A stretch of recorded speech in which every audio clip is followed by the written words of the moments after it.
자, 제가 소개를 드리겠습니다. 물리의 시선으로 세상을 바라본다. 양자역학이 너무 재밌어서 물리학자가 된 김상욱 교수님이십니다. 아유, 안녕하세요. 안녕하세요. 네, 반갑습니다. 네.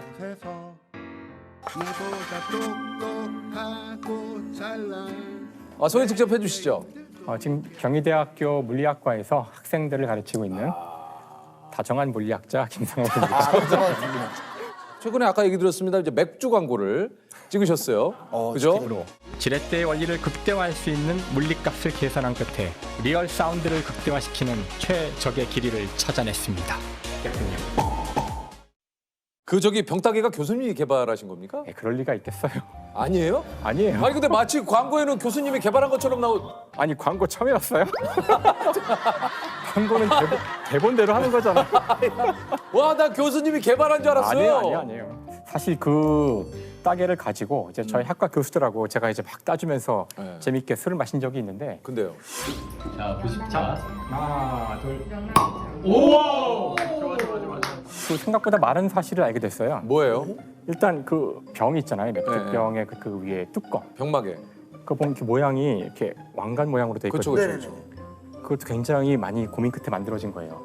1892년 특허가 나왔던 건데 그 전까지는 이 병이 언제나 뚜껑을 막아도 이게 금방 막 새 나가는 거예요. 어떻게 하면 이거를 꽉 잡아주고 딸 때 쉽게 딸 수 있을까? 그래서 21개의 돌기가 있을 때가 가장 최적으로 딱 잡아줄 때. 아, 그게 21개예요? 그러니까 처음에는 특허 낼 때는 24개로 했었는데 이제 하다 보니 이게 너무 꽉 쥐어지는 거야.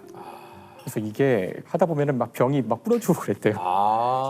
뿐만 아니라 이게 반드시 3의 배수가 돼야 돼요. 이제 안정한 구조가 되려면 다리가 2개면은 넘어지잖아. 3개가 되면은 어떻게 나도 안정하게 되고 되죠. 4개가 되면 하나가 안 맞을 때 흔들리거든요. 그래서 이제 더 복잡한 이유가 있지만 이 3일 때가 안정한 구조예요. 많은 연구 끝에 21개가 됐는데 다음에 이제 소리가 난다는 게 뭘까? 지금 질문 하나 했는데 지금 뭐 3의 배수까지 들어가가지고 지금 저희가 좀 약간 머리가 좀 아픈 상황이지만 한번 들어볼게요. 그러니까 소리가 나려면은 이게 지금 왜 소리가 나냐면은 물리학적으로는 이 안쪽은 압력이 높아요. 이게 지금 이산화탄소를 막 가스를 막 박아 넣은 거거든요. 네. 그래서 우리가 마실 때 하고 가스를 느끼잖아요. 네네네. 그래서 안에가 압력이 높은데 밖에는 압력이 낮기 때문에 뚜껑을 딸 때 압력 차로 소리가 나는 거예요. 그렇다면 이 소리를 크게 하는 방법은 가급적 압력 차가 최대가 되도록 빠르게 따야 돼요. 결국은 중요한 거는 이 따는 이 따개가 아니라 속도가 가장 중요하다는. 사실 그 오늘 교수님을 잘 만난 게 제가 얼마 전에 뭐 이제 방송이 또 됐습니다만 런닝맨에서 이제 종국 씨가 찬물에 면과 스프를 넣고 이제 라면을 끓이길래 안 넣었던 것 같아요. 김치 조금 넣었어. 저기 라면 팔팔 끓을 때. 끓은 다음에 넣는 아니야, 이렇게 넣는 게 맛있다고 나왔어요. 증명이 됐어. 무슨 뭐 교수가 증명을 했대. 근데 이제 이게 과학적으로 증명된 거라고 이제 김종국 씨가 자꾸 그러더라고요. 과학적으로 증명된 게 아니라 네. 제가 페이스북에 썼을 뿐이죠. 저희가 이제 중심에서 한 30여 년간 이제 라면 그 스프 개발을 하신 그 선생님이 나오셔가지고 면과 스프를 넣어 끓여 보니까 끓는 물에 넣을 때보다 면발이 더 완벽하다 뭐 이런 실험을 해가지고 이게 화제가 좀 됐어요. 이게 팀원 중에 한 명이 그 기사를 보고 한번 실험을 해봤어요. 이야.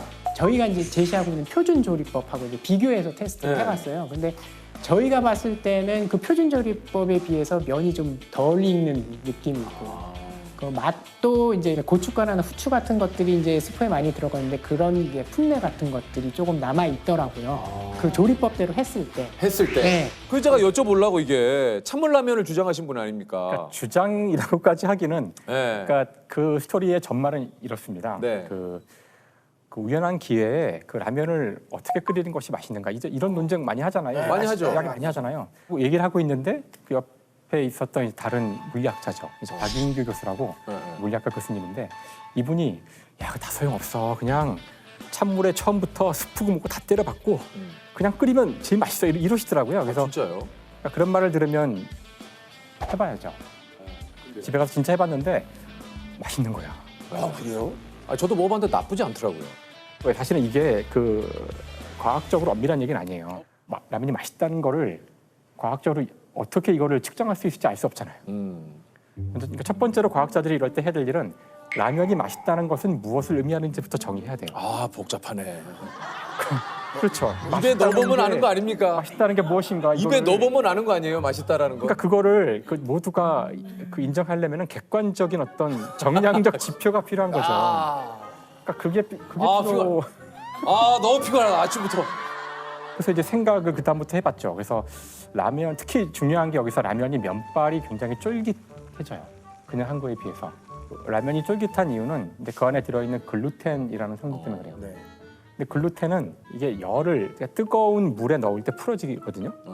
근데 차가운 물에서는 풀어지진 않아요. 글루텐은 물에 녹지 글루텐이. 않거든요. 그러니까 뜨거워지기 전까지는 그렇게 풀어지는 효과가 크지 않다면 굳이 끓을 때 넣지 않아도 되지 않을까라고 이제 이해를 했고 이제 몇 번 실험을 해본 다음에 이제 맛있는 조건을 찾아서 그냥 농담이죠. 제 느낌이기도 하고 여기에 우리 양자 역학을 연구하면서 어지럽지 않은 사람은 그걸 제대로 이해를 못한 거다. 닐스 보우라는 분이 그렇게 얘기를 했고요. 양자 역학을 완벽히 이해한 사람은 아무도 없다. 리처드 파인먼 씨가 이렇게 얘기를 하셨어요. 양자 역학을 아는 사람과 모르는 사람의 차이는 양자 역학을 모르는 사람과 원숭이의 차이보다 더 크다. 양자 역학을 모르는 사람은 금붕어와 전혀 다를 바가 없다. 머리 겔만 씨, 야 이분 말씀 과격하게 하시네. 뭐 하는 분이에요, 그분은? 머리가 들어간 거 보니까 이분 굉장히 똑똑한 분 같은데? 머리 겔만? 일단 말씀하신 세 사람 모두 다 노벨 물리학상 수상자. 아유 죄송합니다. 선생님이시네. 아유 죄송합니다. 네 오늘 제가 오늘 오랜만에 이렇게 학문적으로 뭔가 이렇게 궁금함과 호기심이 굉장히 좀 폭발하는 인생에 이런 시기가 많이 없거든요. 오늘은 좀 시청자 여러분 우리 자기님들 좀 이해를 해주십시오. 오늘 그 양자 역학하고 멱살 한번 잡고 이 녀석들 한번 제가 한번 제대로 한번 훅 좀 한번 날려보겠습니다. 잠깐만 기다려주세요. 자식들 이거 양자 역학 자식들 이거 양자 역학이 뭡니까 도대체? 원하시는 대로 할 수 있거든요. 그러니까 1분 버전, 3분 버전, 5분 버전, 10분 버전. 일단 1분 버전으로 해주세요. 10초 버전은 없죠. 10초 버전. 1분 버전으로 한다면 세상 모든 것은 원자로 돼 있어요. 더 이상 쪼갤 수 없는 작은 단위. 사람 그렇죠. 몸도 원자로 돼 있고 책상도 원자로 돼 있고 네. 태양도 원자로 돼 있고 별도 원자로 다 돼 있거든요. 이 원자라는 것들은 작은 쪼개지지 않는 알갱이인데 그렇죠. 네, 이것들의 움직임과 변화는 우리가 주변에서 보고 있는 자동차나 무슨 이런 공이나 이런 것들이 움직이고 변화하는 것과 굉장히 다른 방식으로 변화하고 움직여요. 네. 바로 그 변화와 움직임을 설명하는 이론이 양자역학입니다.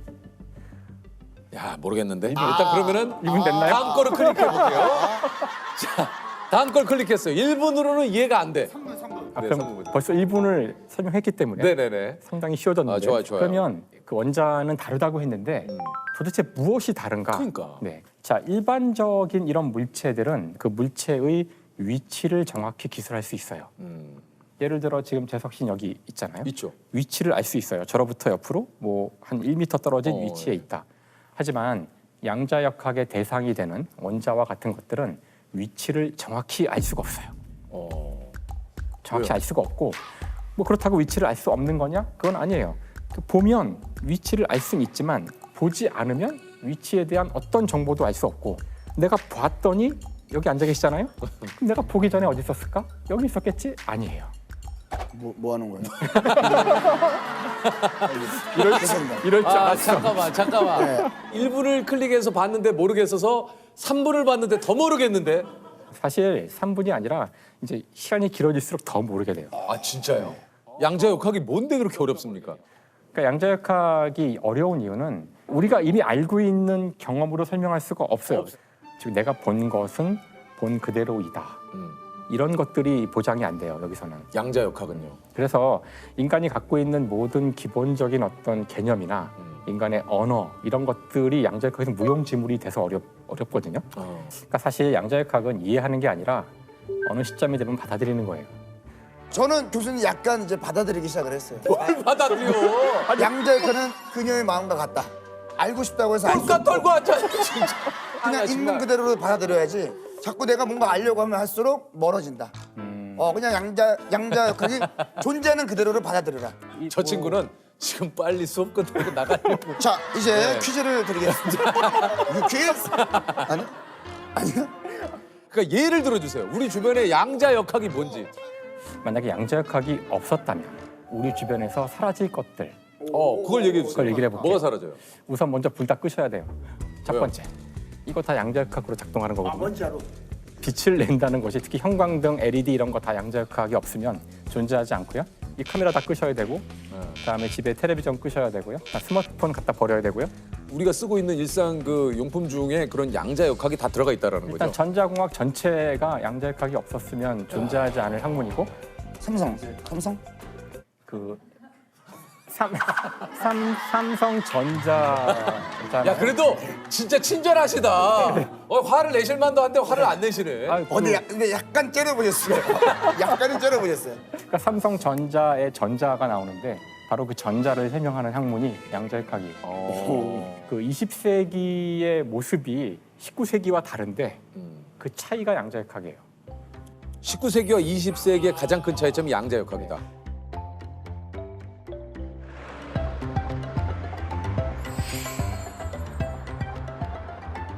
물은 사실 그 생명의 물질이에요.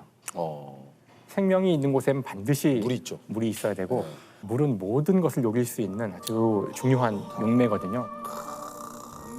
그래서 사실 그 재석 씨는 어느 곳에 가서나 무엇인지 녹일 수 있고 아유. 또 생명이 있다면 반드시 있어야 되는 그런 존재라서 제가 물을 선물로. 아 교수님 고맙습니다. 이것도 이게 굉장히 또 이게 소중해지네 뭔가 느낌이. 이제 조셉 씨에게는 이게 지금 산소인데 산소. 산소는 정말 중요한 거잖아요. 네 그렇죠. 산소가 없으면 살 수가 없으니까. 네. 하지만 눈에 보이지 않죠. 눈에 보이지 않지만 그렇게 소중한 존재, 소중한 존재고 뿐만 아니라 이제 그 불이 붙기 위해서는 반드시 산소가 있어야 돼요. 야. 산소는 불타는. 맞아. 그래서 보이지 않는 듯하지만 확 불타는 그런. 엄청 중요한 거네. 하지만 그 불이 붙었을 때 이제 물을 부으면 꺼지죠. 근데 물과 산소는 뗄래야 뗄 수가 네. 그럼요. 네. 이거 참 진짜. 고맙습니다 교수님. 아니 교수님이 물리학을 공부하시면서 이제 죽음에 대한 생각이 좀 바뀌셨다고 해요. 사실 이제 많은 사람들이 이제 죽음이란 무엇일까, 뭐라 그럴까, 기이한 현상 같이 느껴지기도 그러니까. 하고. 그런데 사실 물리학자의 눈으로 이 우주를 보면은 이 우주에는 죽음이 자연스러운 거예요. 오히려 산다는 것, 그 생명이 더 이상한 거예요. 왜냐하면 보세요, 우리 주변에 대부분 다 죽어 있어요. 땅바닥 죽어 있죠, 자동차도 죽어 있죠. 네. 지구의 이 돌과 땅과 바닷물 이런 거 다 죽어 있어요. 사실 지구 바깥에서 생명체를 본 적이 없어요. 즉, 이 우주는 죽음으로 충만하고 죽음이 가장 자연스러운 우주의 상태인 것 같아요.